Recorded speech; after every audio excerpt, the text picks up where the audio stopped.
प्यारे विद्यार्थियों नमस्कार। स्वागत है आप सभी का आपके अपने YouTube channel RP study favour में। तो जो भी विद्यार्थी बीएसटीसी परीक्षा 2023 की तैयारी कर रहे हैं, यहाँ पे दोस्तों आप राजस्थान के अन्य किसी भर्ती की तैयारी कर रहे हो जिसमें राजस्थान सामान्य ज्ञान आता है, उन सभी भर्तियों के लिए क्लास इंपॉर्टेंट रहने वाली है। क्लास को पूरा देखना है और विशेष करके दोस्तों बीएसटीसी वाले इस क्लास को पूरा देखिए और लास्ट में कमेंट कीजिए आपके कितने सही होते हैं।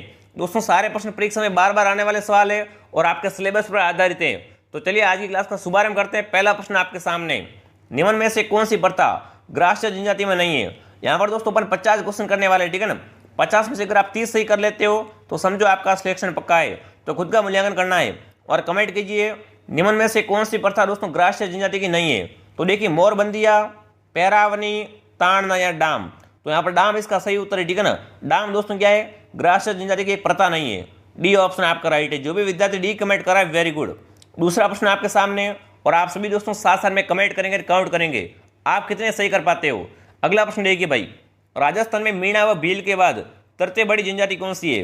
राजस्थान की सबसे बड़ी जनजाति कौन सी है, मीणा, ठीक है ना। मीणा के बाद दोस्तों कौन सी आती है, मीणा के बाद दोस्तों भील आती है। भील दोस्तों क्या है, राजस्थान की सबसे प्राचीन जनजाति भी मानी जाती है। अब भील के बाद कौन आएगी दोस्तों, ग्रास्य आएगी, ठीक है ना। राजस्थान की दोस्तों तृतीय बड़ी जनजाति कौन सी है, ग्रास्य जनजाति। सी ऑप्शन आपका हो जाएगा राइट दोस्तों। अगला प्रश्न आपके सामने आ चुका, देखिए मीणा मुख्यतः कितने वर्गों में बटी हुई है। जो दोस्तों मीणा जनजाति है ना, वो मुख्य रूप से कितने वर्गों में बटी हुई है, 2 वर्गों में, 3 में, 4 में, 5 में। सभी साथी कमेंट कीजिए मीणा जनजाति मुख्य रूप से कितने वर्गों में बटी हुई है। तो ये दोस्तों 2 वर्गों में, ठीक है ना। पहला ये ऑप्शन राइट है, चौकीदार मीणा और जमींदार मीणा। चलिए आगे बढ़ लेते हैं। आप सभी साथ में काउंट करते रहेंगे, क्लास को पूरा देखेंगे। सारे क्वेश्चन दोस्तों के आपके एग्जाम में कॉपी होने वाले, क्योंकि बार बार आ रही है सवाल। अगला देखिए, निम्न में से कौन सी जनजाति है जो मकान बनाकर नहीं रहती है। इंपॉर्टेंट सवाल है, ऐसी कौन सी जनजाति है दोस्तों क्या है जो मकान बनाकर नहीं रहती है। तो देखिए डामोर जनजाति, बिल्कुल ये दोस्तों क्या है, मकान बनाकर रहने वाली जनजाति है। सेहरिया है, छांची है और दोस्तों गड़िया लोहार है। तो यहाँ पर आपको ध्यान रखना है, जो गड़िया लोहार जनजाति होती है ना, ये दोस्तों मकान बनाकर नहीं रहती है। डी ऑप्शन आपका हो जाएगा राइट। चलिए दोस्तों आगे बढ़ लेते हैं। 5वां क्वेश्चन आपके सामने आ चुका है। देखिए क्या पूछ रखा है, देखिए भील जनजाति के लोगों के घर क्या कहलाते हैं। ये दोस्तों क्वेश्चन परीक्षा में 3 से 4 बार आ चुका है। भीलों के घर को क्या कहा जाता है, फटाफट कमेंट कीजिए। भील जनजाति के घर को क्या कहते हैं दोस्तों, पाल कहा जाता है, फैला कहते हैं, बस्ती कहते हैं, कू कहते हैं। तो यहाँ पर आपको ध्यान रखना, ठीक है ना। भीलों के घर को कू कहा जाता है। डी ऑप्शन आपका राइट है। जो भी विद्यार्थी डी कमेंट करा है बहुत ही बढ़िया दोस्तों, आपकी तैयारी शानदार है।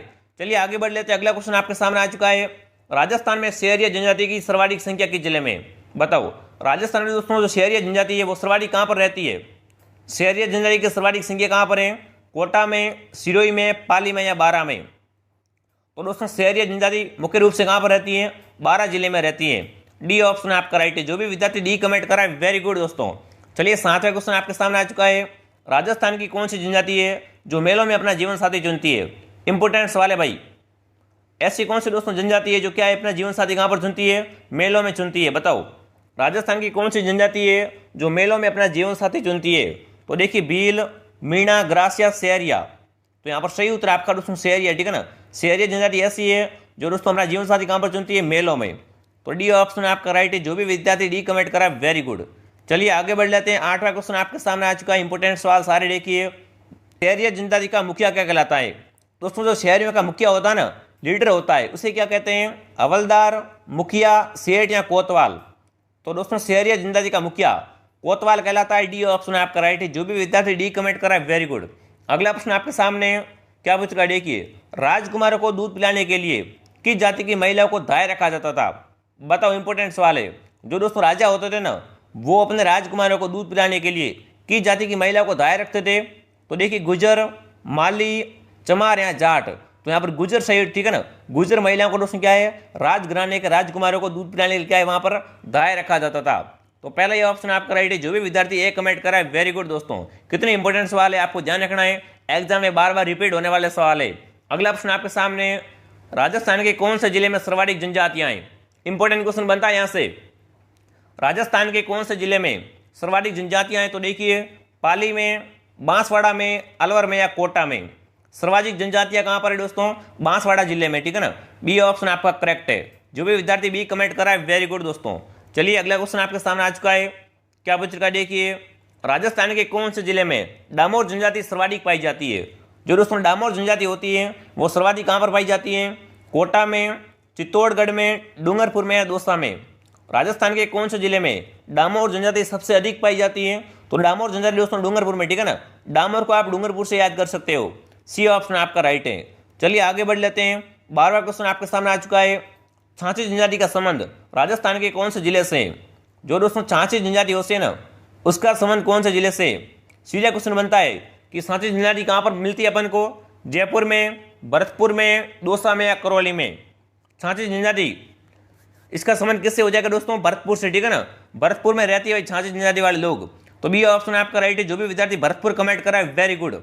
चलिए 13वां क्वेश्चन आपके सामने आ चुका है। आप सभी क्या करेंगे दोस्तों, इस वीडियो को अगर आपने लाइक नहीं किया लाइक कर दो, शेयर कर दो, सब्सक्राइब कर दो।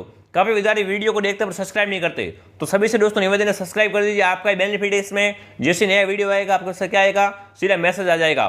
तो चलिए विद्यार्थी कमेंट कीजिए, भील जाति के पुरुष कमर पर जो वस्त्र लपेटते हैं उसे क्या कहते हैं? बताओ भाई। भील पुरुषों के द्वारा कमर पर लपेटे जाने वाला वस्त्र क्या कहलाता है? पगड़ी। पगड़ी तो दोस्तों सर पर पहनते हैं। कछाबू, फालू या दोस्तों खोयतू। तो यहाँ पर आपको ध्यान रखना है, भील जाति के पुरुषों के द्वारा कमर पर लपेटे जाने वाले वस्त्रों को क्या कहते हैं? कछाबू कहा जाता है, ठीक है ना। कछाबू कहते हैं। बी ऑप्शन आपका राइट है। जो भी विद्यार्थी बी कमेंट करा है वेरी गुड। चलिए 14वां क्वेश्चन आपके सामने आ चुका है। भील जाति का मुख्य खाद्यान्न है, बताओ।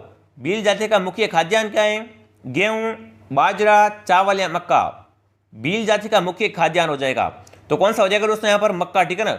डी ऑप्शन आपका राइट है। मक्का दोस्तों क्या है? भीलों का मुख्य खाद्यान्न कहलाता है। अगला प्रश्न आपके सामने, ग्रास्य जनजाति का मुख्य त्योहार है, बताओ। ग्रास्य जनजाति का मुख्य त्योहार कौन सा है? दीपावली, होली, शिवरात्रि या तीज। तो ग्रास्य का दोस्तों मुख्य त्योहार होली होता है। जो भी विद्यार्थी यहाँ पर बी कमेंट कर रहे हैं, बी ऑप्शन आपका करेक्ट है। चलिए अगला क्वेश्चन देख लेते हैं। 16वां प्रश्न आपके सामने आ चुका है। डामोर जनजाति का मुख्य खाद्यान्न है, बताओ। डामोर जाति होती है, उसका मुख्य खाद्यान्न कौन सा है? गेहूं, जवार, मक्का, बाजरा। डामोर जनजाति का मुख्य खाद्यान्न कौन सा है दोस्तों? मक्का। जो भी विद्यार्थी सी कमेंट करा है वेरी गुड। दोस्तों मैं आपको कम समय में ज्यादा प्रश्न करवा रहा हूं, इसलिए क्लास को पूरा देखना, इसका बेनिफिट आपको उठाना है, ठीक है ना। आपका अमूल्य समय, अपने पास समय बहुत ही कम है। जैसी नई क्लास आती है आपको क्लास से पूरी देख लेनी है। और ऐसी क्लास और पाने के लिए सब्सक्राइब करो और हमारे प्ले लिस्ट में आप जा सकते हो। वहां पर दोस्तों ऐसी क्या है, 100 से भी ज्यादा क्लासें आपको मिल जाएगी। अब देखिए, निम्न में से कौन से समुदाय के लोग अच्छे तीरंदाज होते हैं? आपने देखा होगा दोस्तों, तीरंदाज शिकार वगैरह करते हैं, तीर धनुष लेके घूमते हैं। तो फटाफट कमेंट कीजिए, निम्न में से कौन से दोस्तों समुदाय के लोग अच्छे तीरंदाज होते हैं? भील, ग्रासिया, शेरिया या छाछी। तो यहाँ पर दोस्तों अच्छे तीरंदाज की बात की जाए तो भील होते हैं, ठीक है ना। भीलों का निशाना क्या होता है? सटीक होता है भाई। पहला ये ऑप्शन आपका हो जाएगा राइट। चलिए 18वां क्वेश्चन आपके सामने आ चुका है। क्या पूछ रखा है देखिए, इंपोर्टेंट सवाल है। भील जाति के छोटे गांव क्या कहलाते हैं? बताओ। भीलों के छोटे गांव क्या कहलाते हैं? पाल, पलसा, कू या फला। कू का तो मैंने आपको बता दिया। कू क्या है दोस्तों? भीलों के घर को कू कहते हैं। यहाँ पर पूछा भील जाति के छोटे गांव, ठीक है ना। छोटा गांव होता है उसे क्या कहते हैं? फला कहते हैं, ठीक है ना। फला कहा जाता है। डी ऑप्शन आपका राइट है। चलिए अगला क्वेश्चन देख लेते हैं। 19वां प्रश्न आपके सामने आ चुका है। कौन सा मेला शेरिया जाति का कुंभ माना जाता है? बताओ। इनमें से ऐसा कौन सा मेला है जो शेरिया जाति का क्या है दोस्तों? कुंभ कहलाता है? बेणेश्वर। ये दोस्तों बेणेश्वर क्या है? बेणेश्वर आदिवासियों का कुंभ कहलाता है, ठीक है ना। बेणेश्वर मेला दोस्तों आदिवासियों का कुंभ कहलाता है। गुगा मेड़ी, सीताबाड़ी या गेर मेला। तो अगर शहरियों की बात की जाए, शेरिया जाति का कुंभ कौन सा मेला कहलाता है? सीताबाड़ी का मेला, ठीक है ना। सीताबाड़ी मेला। जो भी विद्यार्थी यहाँ पर सी कमेंट करा है वेरी गुड दोस्तों, आपका आंसर बिल्कुल राइट है। अगला प्रश्न आपके सामने आ चुका 20वां देखिए। निम्न में से कौन सी जनजाति राजस्थान में नहीं पाई जाती है? इनमें से ऐसी कौन सी जनजाति है जिनका दोस्तों नामो निशान राजस्थान में नहीं मिलता है? तो देखिए, भील, सेहरिया, मीणा, ये तो दोस्तों मुख्य आपको पता ही होगा। पर दोस्तों बेगा है ना, ये दोस्तों क्या है, जनजाति राजस्थान में नहीं पाई जाती है। तो डी ऑप्शन आपका हो जाएगा राइट। सिंपल दोस्तों ने ऐसे प्रश्न आने वाले, इस न तो हार्ड आएंगे इस न सरल आएंगे, ठीक है ना। तो इन प्रश्नों को आपको रट लेना एग्जाम से पहले। अगला प्रश्न आपके सामने, शेरिया जनजाति की बस्ती कहलाती है? बताओ। शेरिया जनजाति की बस्ती को क्या कहा जाता है? फटाफट कमेंट कीजिए, ऐसे सवाल बहुत आता है एग्जाम में। तो देखिए, कू तो क्या कहते हैं? भीलों के घर को कहते हैं। सहाराना, ग्राम या फला। फला तो दोस्तों क्या होता है? भीलों का छोटा गांव कहलाता है। अब दो ऑप्शन आपके सामने, इन दोनों में से आपको बताना है शेरिया जनजाति की बस्ती क्या कहलाती है। दोस्तों ध्यान रखिएगा, इंपोर्टेंट सवाल है। तो सैराना इसका सही उत्तर है। जो भी विद्यार्थी बी कमेंट कर रहा है, बी ऑप्शन आपका हो जाएगा राइट। चलिए 22वां क्वेश्चन आपके सामने आ चुका है, इंपोर्टेंट सवाल। कंजर जनजाति की महिलाएं कमर पर जो वस्त्र पहनती है वो कहलाता है? बताओ। जो दोस्तों कंजर जनजाति होती है उसकी महिलाएं जो कमर पर वस्त्र पहनती है उसे क्या कहते हैं? घाघरा, गमछा, छाड़ियाँ दोस्तों खुसनी। बताओ, कंजर जनजाति की महिलाएं जो कमर पर वस्त्र पहनती है उसे क्या कहते हैं? इंपोर्टेंट सवाल है, तो उसको दोस्तों खुसनी कहते हैं, ठीक है ना, खुसनी कहा जाता है। चलिए 23वां क्वेश्चन आपके सामने आ चुका है। आपको दोस्तों क्लास को पूरा देखना है और इस क्लास की अगर आपको पीडीएफ चाहिए तो हमारे Telegram channel RP study fair को अभी आप ज्वाइन कर लीजिए। वहां पर जो भी इंपोर्टेंट नोट्स वगैरह है, पीडीएफ वगैरह आपको सेंड कर दी जाएगी। ठीक है, अगला देखिए, जयपुर घराने के प्रवर्तक कौन थे? बताओ, जयपुर घराने के प्रवर्तक कौन थे? भानु जी, कान्हू जी, बिग्गा जी या शंकर लाल? जयपुर घराने के प्रवर्तक कौन है दोस्तों? यहाँ पर जो भी विद्यार्थी भानु जी कमेंट करा है ना, पहला ही ऑप्शन आपका राइट है। भानु जी दोस्तों जयपुर घराने के प्रवर्तक थे, प्रथम, ठीक है ना, यहाँ पर प्रथम का पूछा है। चलिए आगे बढ़ लेते हैं। 24वां क्वेश्चन आपके सामने आ चुका है। कुमारी स्वाति खत्री किससे संबंधित है? दोस्तों नाम किसका है? कुमारी स्वाति खत्री का संबंध किससे है? कथक नृत्य से, चंग नृत्य से, गरबा नृत्य से, इनमें से कोई नहीं। कुमारी स्वाति खत्री का संबंध किससे हो जाएगा दोस्तों? यहाँ पर कथक नृत्य से, ठीक है ना, ये कथक नृत्यंगना है, तो पहला ये ऑप्शन आपका हो जाएगा राइट। जो भी विद्यार्थी एक कमेंट करा है वेरी गुड दोस्तों। 25वां क्वेश्चन आपके सामने आ चुका है। तो देखिए, डांडिया नृत्य कहाँ नहीं किया जाता? यहाँ पर पूछा नहीं किया जाता, ठीक है ना, जल्दबाजी नहीं करनी, प्रश्न को पूरा पढ़ना है कि डांडिया नृत्य कहाँ पर नहीं करते हैं। बीकानेर में, शेखावाटी में, भरतपुर में या मारवाड़ में? फटाफट कमेंट कीजिए। तो दोस्तों भरतपुर में, ठीक है ना, भरतपुर में दोस्तों डांडिया नृत्य नहीं करते हैं, सी ऑप्शन आपका हो जाएगा राइट। चलिए आगे बढ़ लेते हैं। 26वां क्वेश्चन आपके सामने आ चुका है। अग्नि नृत्य किस संप्रदाय से संबंधित है? बताओ, अग्नि नृत्य किस संप्रदाय से संबंधित है? राम स्नेही से, जसनाते से, दादू पंथ से या बिश्नोई से? अग्नि नृत्य का संबंध कौन से संप्रदाय से हो जाएगा? तो यहाँ पर जो भी विद्यार्थी बी कमेंट कर रहा है जसनाती बता रहा है, ठीक है ना, अग्नि नृत्य का संबंध दोस्तों जसनाती पंथ से, बी ऑप्शन आपका हो जाएगा राइट। चलिए आगे बढ़ लेते हैं। 27वां क्वेश्चन आपके सामने आ चुका है। क्या बच चुका है देखिए, गैर नृत्य किस क्षेत्र से संबंधित है? गैर नृत्य कहाँ पर करते हैं? फटाफट कमेंट कीजिए। मुख्य रूप से गैर नृत्य कहाँ पर किया जाता है? जयपुर में, उदयपुर में, सीकर में या श्री गंगानगर में? तो गैर नृत्य का संबंध दोस्तों उदयपुर से, ठीक है ना, जिलों की नगरी उदयपुर से, बी ऑप्शन आपका राइट है। चलिए अगला क्वेश्चन आपके सामने आ चुका है। इंपोर्टेंट सवाल सारे के सारे देख लो, एग्जाम से पहले दोस्तों क्लास को पूरा देखना ना। अगर आपको याद नहीं हो रही तो क्लास को एक बार दोबारा देख लो, 3 बार देखो, पर यह सवाल आपको याद होना ही चाहिए। अगला देखिए, वह वाद्यंत्र जो प्राचीन काल में युद्धों के समय बजाया जाता था? बताओ ऐसा कौन सा वाद्यंत्र है जो दोस्तों प्राचीन काल में युद्ध के समय बजाया जाता था? तो देखिए, नौबत, नगाड़ा, ढोल या शंख? तो इसका सही उत्तर कौन सा है दोस्तों? नौबत, ठीक है ना, नौबत बजाते थे युद्ध के समय।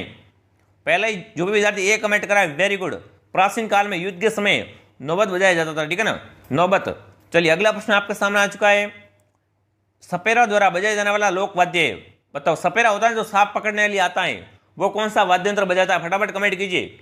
सपेरे के द्वारा बजाया जाने वाला लोक वाद्य कौन सा है? शहनाई, बांसुरी, पुंगी या खंजरी?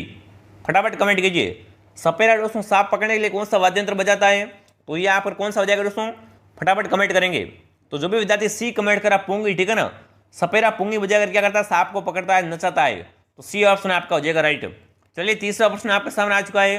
30वां क्या पूछ रखा है देखिए, इंपोर्टेंट सवाल। तेरे ताली नृत्य में कौन से वाद्यंत्र का प्रयोग करते हैं? तेरे ताली नृत्य, ठीक है ना, ये दोस्तों रामदेव जी के मेले का क्या है? मुख्य आकर्षक है, रामदेव जी के भक्तों के द्वारा किया जाता है तेरे ताली नृत्य। तो यहाँ पर कमेंट कीजिए, तेरे ताली नृत्य में कौन से वाद्यंत्र का प्रयोग किया जाता है? मंजीरा, ढोलक, खड़ताल या चंग? तो यहाँ पर सही उत्तर मंजीरा का, ठीक है ना, तेरे ताली नृत्य में मंजीरे का प्रयोग करते हैं। चलिए जो भी विद्यार्थी ए कमेंट करा है वेरी गुड दोस्तों। आगे बढ़ लेते हैं। अगला प्रश्न आपके सामने आ चुका है। 31वां देखिए, फड़ नृत्य में कितने व्यक्ति होते हैं? बताओ, जो आपका फड़ नृत्य होता है उसमें कितने व्यक्ति होते हैं? 2 व्यक्ति होते हैं, 22 व्यक्ति होते हैं, 44 या 32? फड़ नृत्य में कितने व्यक्ति होते हैं दोस्तों, ये आपको ध्यान रखना है। तो यहाँ पर जो भी विद्यार्थी 42 बता रहे हैं ना, बिल्कुल राइट बात है।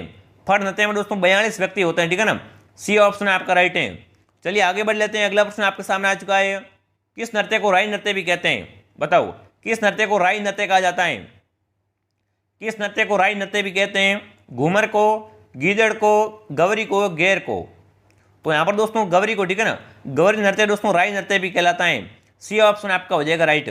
चलिए 33वां क्वेश्चन आपके सामने आ चुका है। फल्गुबाई संबंधित हैं, फल्गुबाई का संबंध किससे? फटाफट कमेंट कीजिए। फल्गुबाई संबंधित हैं चरी नृत्य से, गौरी नृत्य से, गरबा नृत्य से या दोस्तों घूमर नृत्य से? फल्गुबाई का संबंध किससे हो जाएगा? फटाफट कमेंट करेंगे। तो फल्गुबाई का संबंध दोस्तों, ठीक है ना, चरी नृत्य से। पहला ये ऑप्शन आपका राइट है। जो भी विद्यार्थी चरी नृत्य कमेंट कर रहा है बहुत बढ़िया। अगला प्रश्न आपके सामने आ चुका है 34वां। देखिए, लोक देवता रामदेव जी का जन्म कहां पर हुआ था बताओ। यहां पर काफी विद्यार्थी कंफ्यूज होने वाले, गलत बताने वाले हैं, सोच समझ कर बताना। रामदेव जी का जन्म कहां पर हुआ था, कौन से स्थान पर हुआ था? अमरकोट में, परबतसर में, पोखरण में या दोस्तों उंडराकस्वर में? फटाफट कमेंट कीजिए भाई, इंपॉर्टेंट सवाल है। लोक देवता रामदेव जी का जन्म कहां पर हुआ था? तो यहाँ पर जो भी विद्यार्थी दोस्तों बता रहा है उडगासमेर, ठीक है ना, उडगासमेर राइट है। जो भी विद्यार्थी डी कमेंट करा है वेरी गुड। काफी विद्यार्थी पोखरण बता रहे, परबतसर बता रहे, पर यहाँ पर आपको ध्यान रखना दोस्तों, लोक देवता रामदेव जी का जन्म, ठीक है ना, उडगासमेर में हुआ था। ये दोस्तों बाड़मेर में, ठीक है ना। उडगासमेर कहाँ पर है? ये आपका बाड़मेर में पड़ता है। चलिए आगे बढ़ लेते हैं। अगला क्वेश्चन आपके सामने आ चुका है 35वां। देखिए, छोटा रामदेवरा किस राज्य में? बताओ, छोटा रामदेवरा कौन से राज्य में स्थित है? महाराष्ट्र में, राजस्थान में, गुजरात में, हरियाणा में? तो छोटा रामदेवरा दोस्तों कहां पर है? गुजरात में, जीजे में। सी ऑप्शन आपका राइट है। चलिए 36वां क्वेश्चन आपके सामने आ चुका है, इंपोर्टेंट सवाल ये भी। मारवाड़ के पंचपीरों में किसका नाम लिया जाता है बताओ। मारवाड़ के दोस्तों पंचपीरों में कौन शामिल है? फटाफट कमेंट कीजिए। ऐसा भी सवाल आ सकता है कि कौन नहीं है, पर यहाँ पर पूछा कौन शामिल है। तो देखिए, तेजा जी नहीं है इसमें, देवराना जी भी नहीं है, भूमिया जी भी नहीं है, पर दोस्तों गोगा जी क्या है? गोगा जी पंचपीरों में आते हैं। तो जो भी विद्यार्थी डी कमेंट करा है, डी ऑप्शन आपका राइट है। चलिए 37वां क्वेश्चन आपके सामने आ चुका है। लोक देवता देवनारायण जी का विवाह किसके साथ हुआ था बताओ। लोक देवता देवनारायण जी का विवाह किसके साथ हुआ था? केलम दे के साथ, मैणा दे के साथ, पीपल दे के साथ या दोस्तों नेतल दे के साथ? फटाफट कमेंट कीजिए। लोक देवता देवनारायण जी का विवाह किसके साथ हुआ था दोस्तों? पीपल दे के साथ। सी ऑप्शन आपका हो जाएगा राइट। चलिए 38वां क्वेश्चन आपके सामने आ चुका है। और दोस्तों अभी तक आपने इस वीडियो को लाइक नहीं किया है, सभी सारी वीडियो को लाइक कर देंगे दोस्तों। प्रत्येक विद्यार्थी क्या करेगा?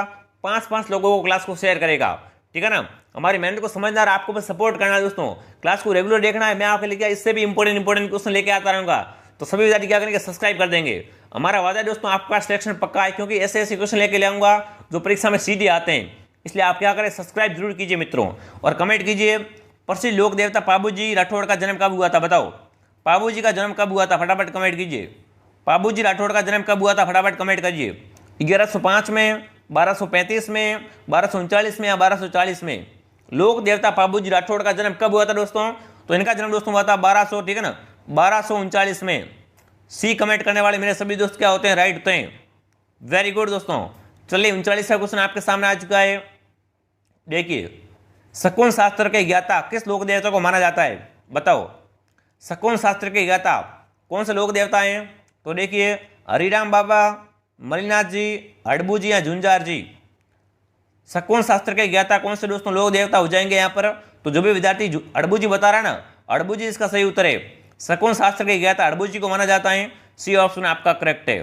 चलिए 40वां क्वेश्चन आपके सामने आ चुका है। अब दोस्तों क्या है, क्लास है जो अंतिम पड़ाव में आ चुकी है। अब आपको क्लास को पूरा ही देखना है, ठीक है ना। अगला ऑप्शन आपके सामने, राजसमंद झील की पहाड़ पर किस देवी का मंदिर है बताओ। राजसमंद झील की पहाड़ पर दोस्तों किस देवी का मंदिर है? जीण माता का, करणी माता का, घेवर माता का या आवर माता का? फटाफट कमेंट कीजिए। राजसमंद झील की पहाड़ पर किस देवी का मंदिर बना हुआ है? तो यहाँ पर दोस्तों कौन सी देवी का मंदिर है? घेवर माता का, ठीक है ना, घेवर माता का मंदिर है। जो भी विद्यार्थी सी कमेंट करा है, सी ऑप्शन आपका मित्रों राइट है। चलिए 41वां क्वेश्चन देख लेते हैं।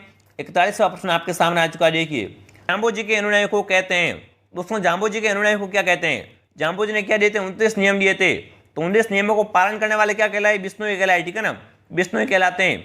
बी ऑप्शन आपका राइट है। चलिए आगे बढ़ लेते हैं। 42वां क्वेश्चन आपके सामने आ चुका है। क्या पूछ रखा? देखिए, और आप सभी शासन में कमेंट करते रहेंगे, काउंट करते रहेंगे। अब देखिए, अलाउद्दीन खिलजी की मस्जिद कहाँ पर बनाई गई बताओ। अलाउद्दीन खिलजी की मस्जिद कहाँ पर बनाई गई? जालौर में, नागौर में, पाली में, चित्तौड़गढ़ में? अलाउद्दीन खिलजी की मस्जिद दोस्तों बहुत ही फेमस है, बहुत बार एग्जाम आ चुकी है। तो ये कहाँ पर बनाई गई है? जालौर में, ठीक है ना। अलाउद्दीन खिलजी की मस्जिद जालौर में बनी हुई है। चलिए 43वां क्वेश्चन देख लेते हैं। अगला प्रश्न आपके सामने आ चुका है, इंपोर्टेंट सवाल देखिए। महावीर जी का मंदिर किस जिले में स्थित है बताओ। महावीर जी का मंदिर कहाँ पर बना हुआ है? करौली में, सवाई माधोपुर में, भरतपुर में, धौलपुर में? महावीर जी का मंदिर किस जिले में? तो यहाँ पर दोस्तों करौली जिले में, ठीक है ना, करौली जिले में बना हुआ है महावीर जी का मंदिर। पहला ही ऑप्शन आपका राइट है। 44वां क्वेश्चन आपके सामने आ चुका है। देखिए, अड्डाई जी का झोपड़ा राजस्थान के किस जिले में बताओ। अड्डाई जी का झोपड़ा कहाँ पर है? फटाफट कमेंट कीजिए। बीकानेर में, जयपुर में, अजमेर में, जोधपुर में? अड्डाई जी का झोपड़ा राजस्थान के कौन से जिले में दोस्तों? फटाफट कमेंट करेंगे। तो ये दोस्तों आपका अजमेर में, ठीक है ना, अड्डाई दिन का झोपड़ा अजमेर में स्थित है। सी ऑप्शन आपका राइट है। 45वां क्वेश्चन आपके सामने आज का देखिए, राजस्थान के किस जिले में जामा मस्जिद है, बताओ। राजस्थान के कौन से जिले में जामा मस्जिद स्थित है? बीकानेर में, भरतपुर में, बाड़मेर में, धौलपुर में। अगर जामा मस्जिद की बात की जाए तो ये दोस्तों भरतपुर में, ठीक है ना, भरतपुर में बनी हुई है जामा मस्जिद। बी ऑप्शन आपका राइट है। 46वां क्वेश्चन आपके सामने आज का देखिए क्या बच चुका है, विवाह से संबंधित रस्में, इसमें से कौन सी रस्म विवाह की है? तो देखिए पैरावणी, कोकण डोरडा, बरडी पड़ला या दोस्तों उपयोग सभी। तो देखो भाई तीन तो क्या है, ये दोस्तों तीनों की तीनों विवाह की रस्में यानी उपयोग सभी आपका राइट है। डी ऑप्शन आपका हो जाएगा राइट। जो भी विद्यार्थी डी कमेंट करा है वेरी गुड। अब दोस्तों चलते हैं हमारी क्लास के आखिरी सवाल की तरफ। ये हमारी क्लास का दोस्तों क्या है, लास्ट सवाल रहने वाला है। तो क्या पूछ रहा है देखिए, भील जनजाति में ब्रह्म विवाह है, बताओ भाई। दोस्तों भील जनजाति में ब्रह्म विवाह क्या होता है, फटाफट कमेंट कीजिए। तो देखिए असामान्य घटना होती है, मान्यता प्राप्त होता है, दोनों ही होते हैं दोस्तों, कोई नहीं होता है। तो यहाँ पर राइट क्या है दोस्तों, मान्यता प्राप्त विवाह कहलाता है। जो भी विद्यार्थी यहाँ पर बी कमेंट करा है ना, बी ऑप्शन आपका राइट है। आज की क्लास में अपन दोस्तों 47 क्वेश्चन किए। अगर 47 में से आपके 30 प्लस राइट हो रहे हैं तो समझो आपका सिलेक्शन पक्का है। दोस्तों ऐसे वीडियो और पाने के लिए सब्सक्राइब कर लीजिए, और हमारी दोस्तों प्लेलिस्ट में आपको जाना है, वहाँ पर ऐसी क्लासें और भी मिल जाएगी। सारी क्लासें देख लीजिए, और प्रत्येक विद्यार्थी क्या करे दोस्तों, 5-5 विद्यार्थियों को शेयर करेगा इस वीडियो को। ज़्यादा मैं नहीं बोल रहा हूँ, ठीक है ना, 5-5 को आप शेयर कीजिए, सपोर्ट कीजिए। तो चलिए विद्यार्थियों, मिलते हैं अगले वीडियो में। जय हिंद, जय भारत।